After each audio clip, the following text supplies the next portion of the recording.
저희들은 열왕기 말씀을 지금 보고 있습니다. 그리고 저희 교회는 제가 말씀을 임의대로 선택하는 것이 아니라 어떤 그 순서에 따라 연속적으로 설교하고 있음을 다 아실 줄로 믿습니다. 열왕기서는 지난 시간에도 말씀드린 것처럼 이스라엘의 역사책입니다. 우리가 역사를 공부하는 이유는 과거의 역사 속에서 있었던 일들을 통하여 현재 어떻게 해야 할지 지혜를 얻고자 함입니다. 저는 역사가 전공은 아니지만 개인적으로 역사 공부를 해본 적이 있습니다. 그런데 그 역사 공부를 하다 보니까 놀라운 사실을 발견하게 되었어요. 과거 역사 속에서 지금 현재 우리가 이 시대가 직면하고 있는 이 상황이 과거 역사 속에서 여러 번 반복적으로 나타났다는 것을 알게 되었어요. 그래서 역사란 반복되는구나, 돌고 도는구나. 내가 직면한 이 일이 사상 처음 일어난 일이 아니고 과거 역사 속에 많이 있었던 일이구나를 알게 되었습니다. 그래서 그 역사를 공부하면 지금 우리 현재가 다 앞으로가 어떻게 될까가 궁금한데 역사를 찾아보면 옛날에 지금과 똑같은 비슷한 상황이 있었던 때 그때 이후를 보면 그때 상황이 어떻게 앞으로 전개되어 나갔었는가를 역사 속에서 보면 현재 지금 우리가 겪고 있는 일도 우리의 현재도 앞으로 어떻게 될지가 어느 정도 짐작이 됩니다. 역사 속에서 보면 옛날에도 그랬었지, 그 방향으로 갔지, 지금도 아마 그쪽으로 가겠지라고 예측하는 것이 크게 틀리지 않는 결과를 가져오는 것을 보았습니다. 그래서 우리는 역사를 공부하는 것입니다. 성경 안에는 여러 가지 장르의 글들이 있습니다. 시도 있고요. 잠언 같은 지혜로운 경구도 있고 또 요한계시록이나 다니엘서 같은 무시무시한 어떤 환상 같은 그런 내용이 나오는 책도 있고 사복음서 같이 한 사람의 생애를 기록한 전기 형태도 있고 아가 같은 노래도 있고 다양한 장르의 글들이 성경 안에 들어와 있습니다.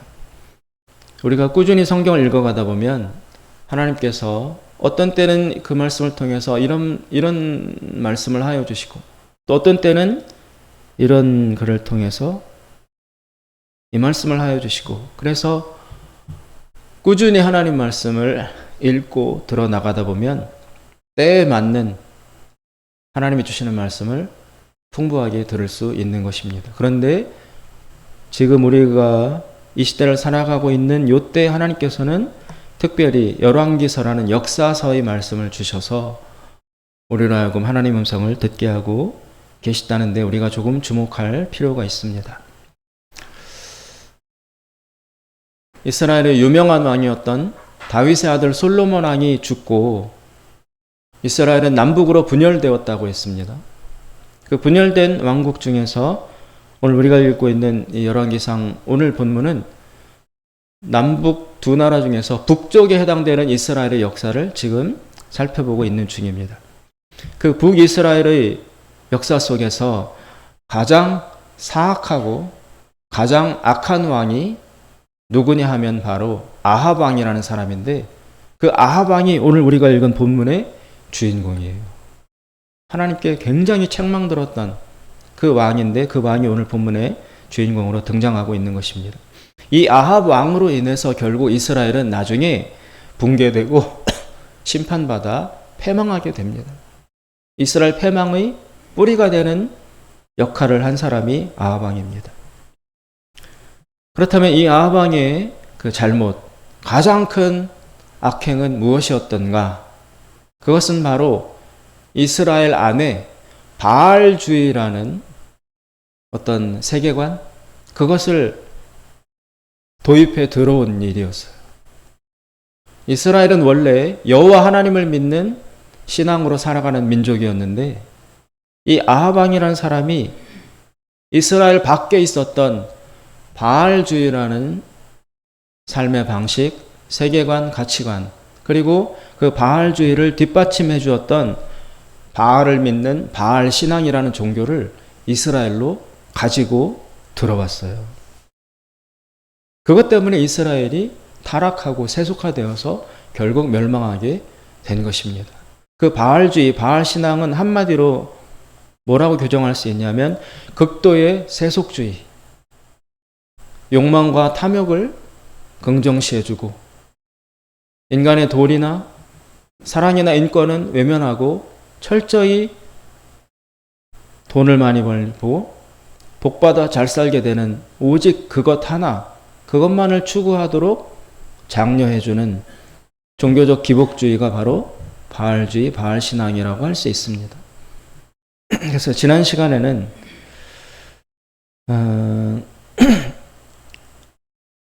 이 바알주의로 말미암아 이스라엘에 어떤 일이 일어난지를 첫 번째로 살펴보았습니다.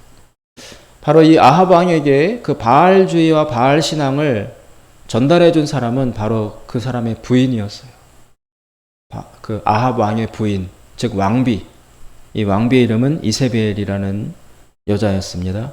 근데 이세벨은 이스라엘 사람이 아니라 이스라엘 옆에 있었던 시돈이라는 도시국가의 왕의 딸, 공주였어요. 그러니까 국제결혼, 정략결혼을 해서 이 이스라엘을 아합 왕의 부인으로 시집 온 것이죠.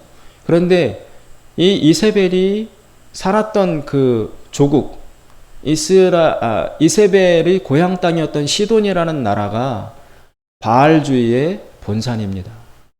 바알주의가, 바알신앙이, 기복주의가 거기에서 시작이 됐어요. 그래서 지난 시간에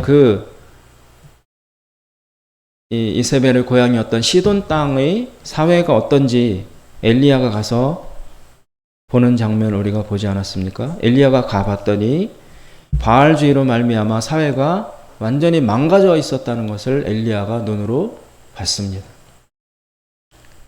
그 시돈 땅은 어떠했느냐? 부자들은 돈을 더 많이 벌게 되어서 배를 두드리며 좋아하지만 그 풍요의 그늘 속에서 가난한 과부로 상징되는 사회의 약자들은 거의 굶어 죽어야 될 형편에 처해 있거나 마지막 남은 음식으로 밥을 먹은 다음에 가족 전체가 자살을 하던 그런 상태까지 내몰려 있다는 것을 엘리야가 눈으로 보게 되었습니다.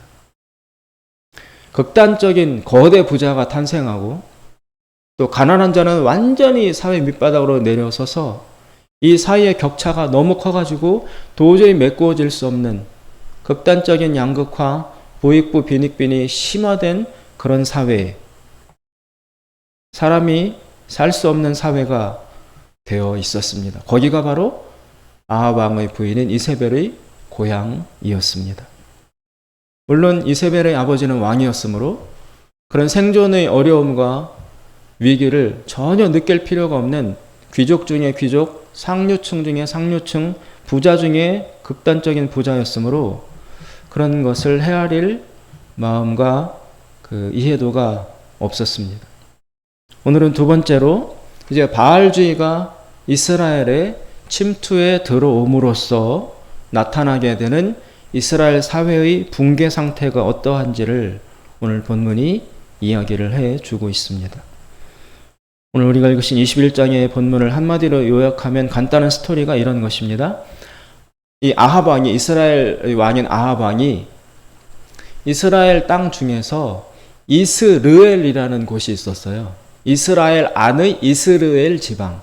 그 이스라엘 지방에 이 아합 왕이 별장을 가지고 있었어요. 왕국 말고 별장을 가지고 있었어요. 그런데 그 아합 왕의 별장에 있는 이스라엘 땅이 굉장히 요충지예요. 왜 그러냐면 이쪽 터키나 뭐 이쪽 메소포타미아 지역에서 이쪽에 있는 애굽, 이집트 땅으로 사람들이 이렇게 물건을 사고 팔어 지나다니는 길이, 그 길목이 이스라엘 땅에 있었어요. 이스라엘 땅에. 그래서 아합 왕이 평소 그 별장에 와서 지내면서 살펴보다가 저기 상인들이, 장사꾼들이, 무역상들이 지나다니는 저 길목, 저 길을 내가 차지하면 큰 돈을 벌 수 있을 텐데, 그게 눈에 들어온 것입니다. 근데 그 땅을 차지하고 싶어요. 양옆에는 그 높은 언덕이 있어서 사람도 마차도 지나갈 수 없지만 그 사이로 유일하게 지나갈 수 있는 길목 같은 데가 있는데 그 땅을 차지하고 싶은 거예요. 아합 왕이. 그런데 그 땅은 지금 남의 소유입니다. 다른 사람 소유입니다. 그 땅의 주인 이름이 바로 오늘 본문에 나오는 나봇이라는 사람입니다. 나봇. 이 나봇이라는 사람이 바로 그 요충지의 그 길목에 땅을 가지고 있고 거기에서 포도원을 운영하고 있었어요. 포도를 심어서 농사를 지으며 살아가고 있었어요. 이 아합 왕이 그 땅을 차지하고 싶어서 계속 배를 앓다가 마침내는 그 땅의 주인인 나봇을 찾아갔어요. 찾아가서 이 땅을 나한테 팔아라. 내가 돈을 후하게 쳐주겠다. 달라면 달라는 대로 다 주겠다. 이 땅을 나한테 팔아라. 그런데 그 나봇이라는 땅 주인이 안 판다고 그랬어요. 못 판다. 그래서 아합 왕이 계속 여러 가지로 다 옵션을 제시하고 꼬드기고 막 했는데도 그 나봇이라는 사람이 절대 안 판다. 당신이 왕이라고 해도 나는 팔지 않는다. 이렇게 거절을 한 거예요. 그러자 이 아합 왕이 거절을 당하고 그 별장으로 돌아와서 끙끙 앓아 누웠습니다. 그 땅을 차지하고 싶은데 팔지 않으니까 어떻게 해야지 저 땅을 차지하지? 병이 나서 앓아 누웠어요. 그러자 그 끙끙 앓는 모습을 본 부인 이세벨이 물어봐요. 남편에게. 당신 왜 그러냐? 그랬더니 남편이 대답합니다. 저기에 포도원 땅에 있는데 내가 그 땅을 갖고 싶은데 그 주인이 안 판다고 한다. 그래서 이렇게 괴로워하는 거다. 그랬더니 그 이세벨 왕비가 깔깔깔깔 웃어요. 웃으면서 남편을 등을 탁 치면서 왜 이렇게 못났냐? 당신 이스라엘의 왕 아니냐, 왕. 절대 권력을 가진 왕인데 그 무지하고 무력한 시골 농부 하나가 가지고 있는 땅을 그거 못 뺐냐, 왕이? 왕이면서? 바보같이. 당신 왕 맞아? 오늘 본문에 옛말로 이렇게 되어 있어 잘 모르지만 뉘앙스는 그런 거예요. 이 답답한 양반아, 당신 왕인데 그걸 확 뺐으면 되지. 그걸 못 뺏어가지고 이렇게 전전긍긍해? 창피하게? 그렇게 책망을 한 끝에 기다리고 있으라고. 내가 해결하겠다고.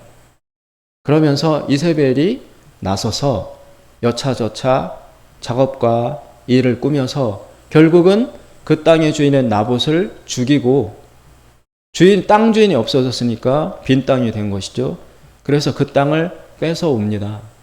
뺏어와서 알아 누워있는 남편에게 땅 문선을 던지면서 다 해결됐다.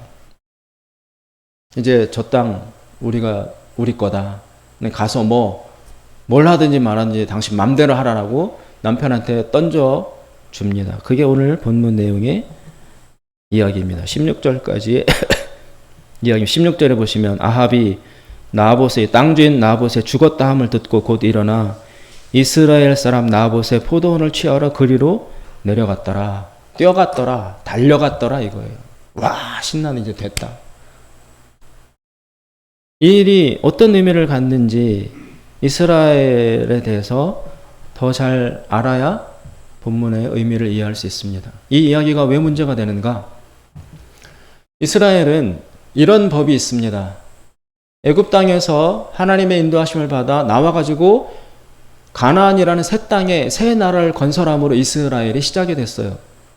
그 건국 초기에 하나님은 모세를 통해서 법을 주셨습니다. 그 법은 오늘날 한 국가의 헌법의 역할을 하는 그런 법을 하나님이 이스라엘에 주신 거예요. 가장 근간이 되는 건 십계명이죠. 그리고 십계명을 주변으로 여러 가지 정치, 사회, 경제, 생활, 문화, 사회에 관련된 법이, 헌법이 다 그 안에 들어 있습니다. 이스라엘은 이 헌법의 근거에서 통치되고 영위되는 나라가 되어야 한다라고 하나님이 건국 초기에 시작할 때 헌법을 제시해 주셨습니다. 이스라엘은 그 헌법을 하나님 주신 율법의 근거에서 살아갈 때에만 하나님이 그 나라를 지켜주시겠다고 약속했어요. 그 헌법을 위반하면, 하나님의 말씀대로 너희들이 살지 아니하면 내가 너희들을 징계하고 심판할 것이다. 그러니 똑바로 살아라. 그렇게 시작된 나라가 이스라엘이에요. 그러면 그 헌법에 어떤 이야기가 나오냐면 여러 가지가 있지만 헌법에 토지법이 나옵니다. 토지법. 토지, 땅에 관한 법이 있어요. 간략하게 이야기하면 이런 것입니다. 이스라엘 백성이 지금 애굽에서 400년 동안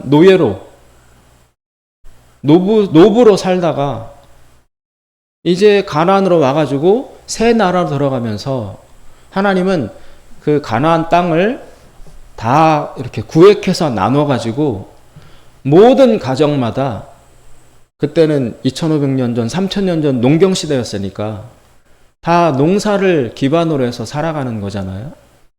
이 땅에 들어가서 살 이스라엘 백성들 모든 가정과 집안마다 일정 정도의 땅을 분배해서 나누어 줬어요. 그래서 이스라엘 백성은 새 나라를 시작하면서 그냥 맨 땅에 해당하는 식으로 산 게 아니라 땅을 다 부여받아서 자기 소유의 땅을 가지고 농사 지으며 살 수 있도록 하나님이 생존의 기본을 마련해 주시고 나라를 시작한 거예요. 지금도 그렇지만 땅은 얼마나 중요합니까, 여러분? 땅이 있으면 살 수 있어요. 그러나 땅 하나가 없으면 생존이 위태롭습니다. 3000년 전에 농경사회에서는 땅은 생명과 목숨과도 같은 것이었죠. 그래서 하나님은 그냥 들여보내지 않고 다 땅을 분배해서 나누어 줘. 이 땅을 근거로 이 땅에서 농사 지으며 살아가라라고 땅을 다 나누어 주었어요. 그러면서 하나님이 또 하나의 법을 덧붙이시기를, 너희들은 내가 준 이 땅을 사고 팔지 못한다. 사고 팔아서는 안 된다. 왜냐하면 이 땅은 너희들의 것이 아니라 내 거다. 땅의 주인은 하나님이다라고 선포하셨어요. 너희들이 임의로 팔지 못한다. 하나님이 그렇게 하신 이유는 이 땅이 반드시 시간이 흐르다 보면 땅에서 농사지어서 먹을 것을 얻고 살아가는 생존의 근거가 되기보다는 반드시 인간들이기 때문에 언젠가는 이 땅이 생존 근거가 아니라 재산으로 변형되어서 악하게 사용되어질 것을 하나님은 미리 아신 것입니다. 그래서 땅을 먹고 살 수 있는 근거가 되는 생존의 근거와 선물로 주신 그 땅의 본래의 의미에서 이탈해서 재산으로, 물건으로, 소유물로, 돈으로 땅의 본질이 타락하지 않도록 막으시기 위해서 땅의 거래를, 토지의 거래를 하나님은 금지하신 것입니다. 그렇다고 해서 하나님은 융통성이 없는 분이 아닙니다. 땅 거래 자체를 절대 하면 안 된다가 아니었어요. 살다 보면 갑자기 가장이 죽을 수도 있고, 뜻하지 않은 질병이 찾아와서 병원비를 마련하느라 큰 돈을 갑자기 구해야 되기도 하고, 그리고 천재지변이 일어나서 망하면 땅이라도 팔아서 당장 살 수 있는 최소 생계비라도 마련해야 되는 그런 긴급한 상황이 발생할 것을 하나님은 아시고, 그럴 때 땅 거래는 허용하셨어요. 긴급 자금을 마련하기 위해서, 생존을 위해서. 근데 거기에 가장 중요한 하나님의 법에서만이 나타날 수 있는 정말 말로 다 할 수 없는 하나님의 지혜와 진리가 녹아있는 또 하나의 장치를 마련해 두셨습니다. 뭐냐면 급하게 땅 거래하는 건 하되, 그러나 이 땅을 내가 샀다고 해도, 돈 주고 샀다고 해도 땅을 산 지 50년이 지나면 무상으로 주인에게 돌려 주어야 해요. 의무적으로. 왜 50년이냐? 이 땅을 사서 이 땅을 가지고 돈 벌고 활용할 수 있기에는 50년이면 충분하다.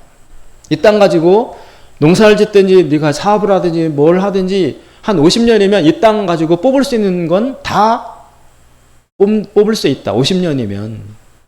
그러나 50년을 넘어서서 너희 자식한테 유산으로 재산으로 물려줘서 이 땅이 세습이 되게 한다든지 너희 재산으로 되게 한다든지 하면 그게 허용되면 어떤 능력 있는 사람은 이 사람 땅도 사고 저 사람 땅도 사고 그래서 땅이 점점 늘어날 수밖에 없잖아요. 그럼 초거대 부자가 땅 부자가 되는 거예요. 재산이.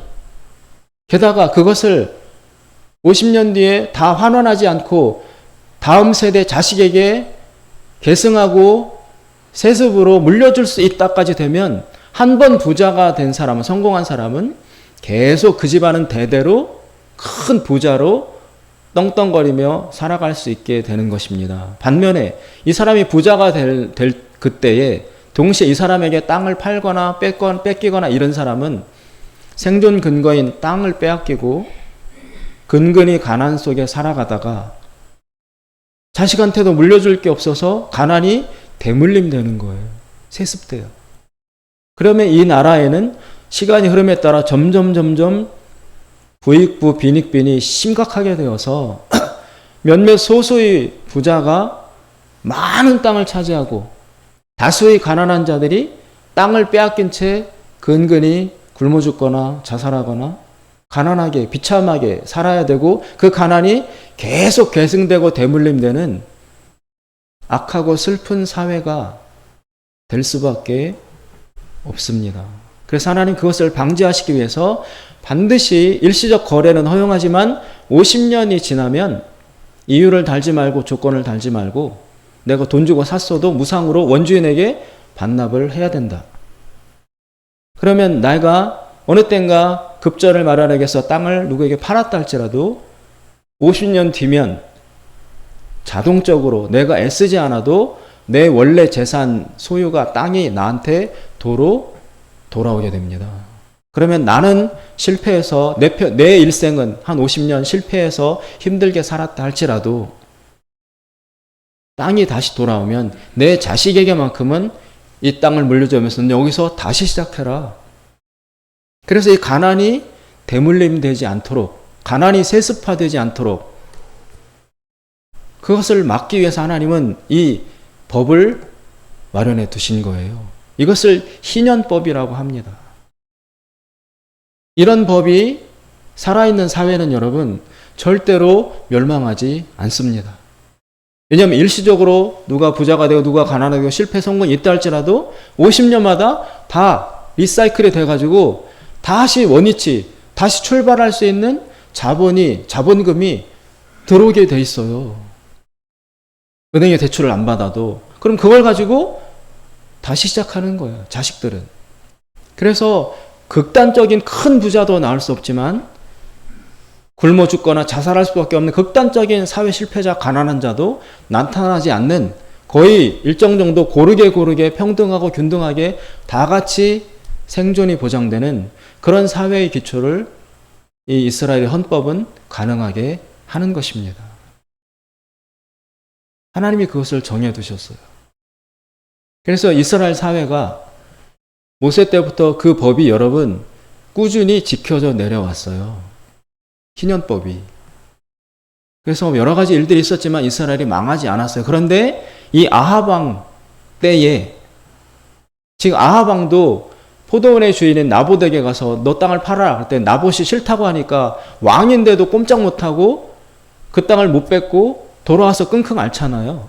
왜냐하면 이 아합 왕도 이 이스라엘의 그 헌법을 알기 때문에 그래요. 왕의 권한으로도 남의 땅을 빼앗거나 함부로 착취하거나 이럴 수 없는 게 이스라엘의 법이에요. 왕도 못해요. 그러니까 나봇이 일개 평민인 주제에, 농부인 주제에 왕이 와서 땅 팔아라 하는데도 절대 못 판다, 돌아가라라고 나봇이 당당하게 이야기하지 않습니까? 권력으로도 남의 것을 빼앗을 수 없도록 이스라엘은 보장되어 있었습니다. 그런데 아합도 그것을 넘어서지 못하고 있는데 누구요? 아합 왕의 부인인 왕비 이세벨이, 이 이세벨은 자기가 살던 고향 땅 시돈이라는 그 나라에는 이 하나님의 이 희년법이 없어요. 거기는 완전히 약육강식, 적자생존, 강자만 살아남는 정글과 같은 사회였어요. 그런 사회를 만든 것이 바로 바알주의, 바알신앙이라는 세계관과 종교였거든요. 그래서 거기는 힘센 놈이 왕이에요. 권력으로 못할 일이 없고 다 뺏고 착취하고 짓밟고 가난한 자들은 굶어 죽던지 맞아 죽던지 칼 맞아 죽던지 전혀 상관하지 않는 그런 무법적인 사회가 바로 이세벨이 자라난 자기 고향 땅이었습니다. 그래서 이 여자는 거기에서 그런 걸 보고 자랐어요. 그리고 시집을 와서 남편을 보니까 왕인데도 저 비천한 농부가 가지고 있는 땅 하나를 못 뺏어서 쩔쩔매는 걸 보고 남편 등짝을 치면서 이 바보 같은 양반아, 왕인데 그걸 못 뺏어? 왜냐하면 우리나라에서는 충분히 뺏고도 남으니까, 권력이 있으면. 그래서 이 자기 남편을 힐책하고 비난하면서 관둔하고 내가 하겠다고 나서서 이렇게 작전을 꾸며가지고 공작을 꾸면서 나봇이라는 그 땅 주인을 억울하게 죽이고, 주인 없는 땅이 되니까 이세벨이 가서 그 땅을 덥석 차지해 온 것입니다. 이것으로써 이스라엘을 지탱하고 있던 그 헌법, 희년법, 토지법이 붕괴됐어요. 최초로. 왕이 남의 땅을 빼앗고 착취하고 이렇게 하는 걸 본 나머지 귀족들, 힘 있는 자들이 옳다, 잘 됐구나, 나도 저러고 싶었는데 못하고 있었는데 왕이 시작했어요. 왕이 위에서부터. 그러니 막 본물 터지듯이 힘있고 권력있고 이런 사람들이 가난하고 약한 사람들의 재산과 땅을 빼앗고 착취하고 소유하는 일이 본물 터지듯이 이스라엘의 시작이 된 것입니다. 그 일을 아합이 시작했고, 아합이 그 일을 할 수 있도록 기회와 아이디어와 용기를 준 것이 바로 그 부인 이세벨이라는 시돈의 여자였습니다.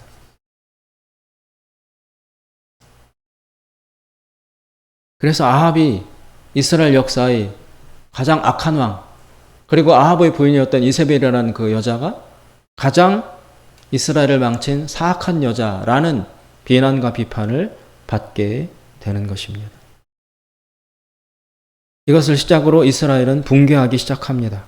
그리고 시간이 흐른 다음에 도저히 인간이 살 수 없는, 사람이 살 수 없는 그런 사회가 되어서 하나님이 이스라엘을 심판하셔서 나라를 없애버리십니다.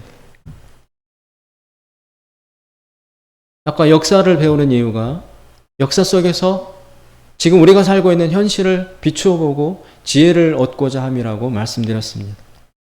오늘 본문에 비추어 본 오늘 우리 사회는 어떻습니까? 우리 사회 역시 가난한 자들이 지하 세 방에서 엄마와 딸과 한 가족이 유서를 써놓고 밀린 방세를 편지봉투에 넣어두고 일가족 전체가 자살할 수밖에 없는, 그들이 그렇게 극단적인 가난과 죽음으로 내몰릴 때까지 사회가 전혀 관심을 기울이지 않아도 아무 일 일어나지 않는 그런 사회가 되어 있습니다. 우리나라의 부동산 문제는 어떻습니까? 부동산 문제가 바로 땅 문제인데요. 소수의 몇 사람이 전국에 뭐 수백 채, 수천 채의 집을 가지고 있고 2%도 안 되는 소수가 우리나라 전체 땅의 90%인가 98%를 차지하고 있고, 그리고 집값은 하늘을 모른 줄 올라가고, 그래서 젊은이들이 결혼을 하고자 해도 집을 마련할 수 없어서 또 현재 받는 이 일과 월급을 통해서는 평생 일해도 서울에서 아파트 하나 마련할 수 없는 그 절망감에 무너져서 우린 결혼도 못한다, 꿈도 없다, 희망도 없다 라면서 시작부터 좌절하는 일들이 우리 주변에 빚어지고 있습니다. 그러나 아버지가 부자인 집에서 태어난 아들, 또 대대로 할아버지가 큰 부자인 집에서 태어난 아들과 딸들은 시작부터 다릅니다. 출발부터 다릅니다. 모든 세계가 다 그렇다고요? 이렇지 않은 사회가 어디 있냐고요?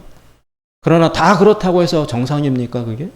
하나님은 분명히 하나님의 율법을 주시면서 그런 사회를 만들어서는 안 된다라고 그 율법을, 희년법을 이스라엘에 가르쳐 주셨습니다. 이 이스라엘 사회, 그 희년법이 지켜지던 이스라엘 사회가 우리 인간들이 추구해야 될 사회의 모범입니다. 그게 기준이에요. 거기에 비추어서 얼마나 벗어나 있는지 잘못되어 있는지를 끊임없이 반성하면서 사회적 약자들이 보호받고 함께 공존하며 평화롭게 살아갈 수 있는 그런 사회를 만들어가야 하는 것이 우리들의 책임이고 사명인 것입니다. 특별히 가난한 자들의 눈물과 고통과 아픔 앞에서 우리 교회는 무엇을 해야만 하겠습니까? 가난한 자들의 신음소리를 과연 교회가 듣고 있습니까? 오히려 교회들이 엄청난 크기의 부동산과 땅을 소유하고 몇백억, 몇천억 되는 건물을 짓고 초첨단 화려시설을 그 안에 다 갖추고 방송국이나 극장이나 공연장을 능가하는 그런 시설을 다 갖추어 두고 냉난방에 교회가 그러고 있지 않습니까? 이런 비인간적인 사회 고통과 분열에 동조해서 신앙의 이름으로 축복이라는 미명으로 더 광분하여 날뛰고 있지 않습니까? 바로 이것이 이스라엘을 멸망시키게 만들었던 바알주의라는 것입니다. 바알 신앙, 기복주의, 복만 구하는 신앙, 나만 잘 되면 된다는 이기주의. 교회가 교회 안에서 그런 것들을 가르친다면 이미 교회가 아니고 바알 신전이 된 것입니다. 바알 신당이 된 것입니다. 계속 이렇게 우리 사회가, 우리 그리스도인들이, 이 나라의 사람들이, 교회가 이렇게만 살아간다면 이스라엘의 역사 속에서 볼 수 있는 것처럼 얼마 안 가서 이스라엘이 패망한 것처럼 우리나라도 패망할 수밖에 없을 것입니다. 역사가 다 보여주었습니다. 이렇게 살던 민족은 다 그렇게 됐다.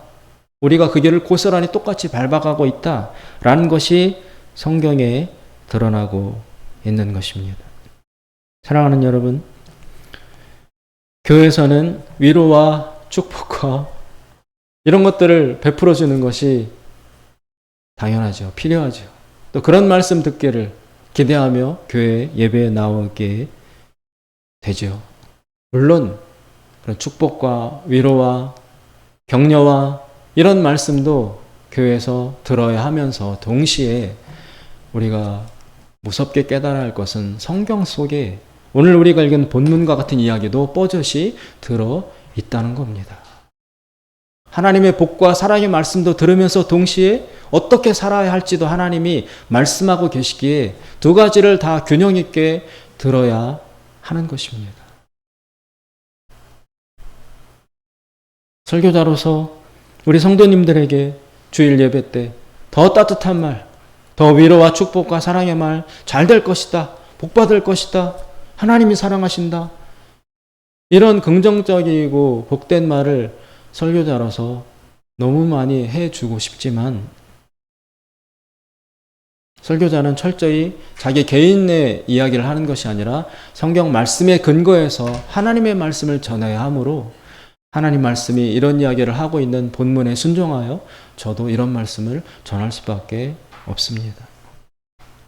서운해하지 마시고 교회 갔는데 맨날 부정적인 이야기만 하더라.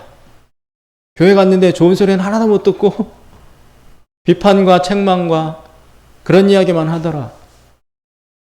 그런 말씀 하실 수 있습니다.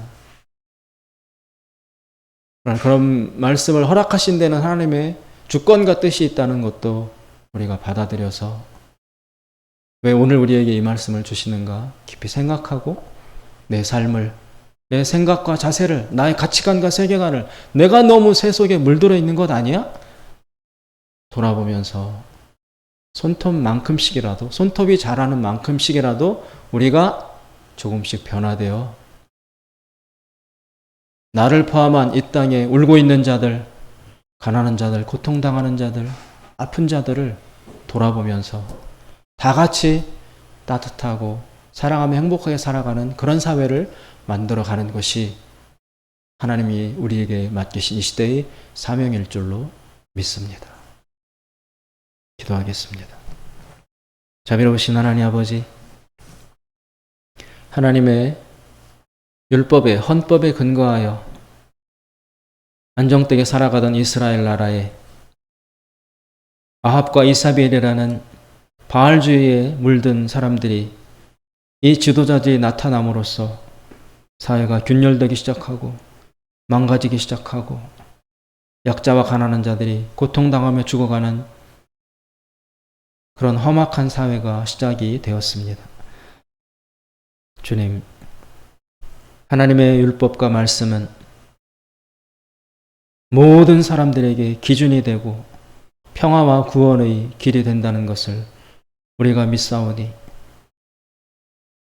이 하나님의 말씀과 역사 속에 나타났던 현실을 근거하여 바로 깨달아 알게 하심으로 지금 우리가 살고 있는 이 땅, 이 사회, 지금의 이 현실 속에서 역사 속에 있었던 그런 비극과 아픔이 다시 반복되지 않도록, 재현되지 않도록 깨어서 기도하며 경건과 거룩을, 믿음을 지켜나가는 우리 모두가 될 수 있도록 하나님 도와주시옵소서. 하나님을 의지하며 자비로우신 예수님의 이름으로 기도드리옵나이다.